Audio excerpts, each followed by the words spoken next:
So as we progress in our meditation process, we have developed that concentration, that pinpoint concentration, where we can sit down and kind of focus purely on a single object.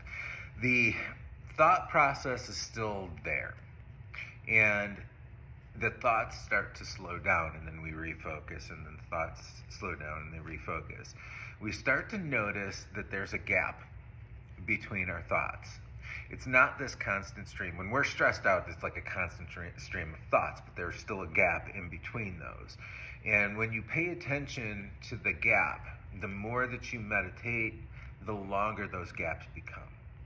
The easier it is to concentrate on the object, and which is usually ourselves or the breath or a flame, something that gives us the ability to direct that attention. And when that attention stays directed and the thoughts slow down, that's when we start to really notice that the mind doesn't always move. We allow it to move. We have that ability to stop it and to stay in the moment, to not drift away so quickly.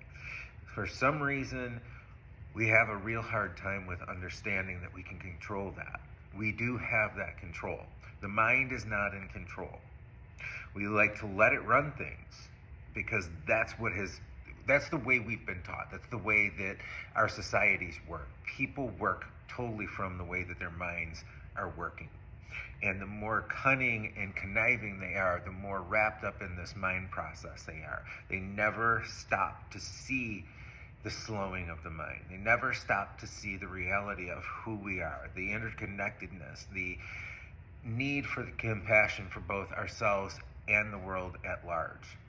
So as you start to see things slow down, as you start to see the gaps expand, and the breath slows, the body relaxes. All of it is intertwined, and as the gaps become greater, the more calm we become, the more focused we become, and the easier it is to create that state of detachment from the mind process. Hopefully you found something useful in this. If you do, leave me a comment, and namaste.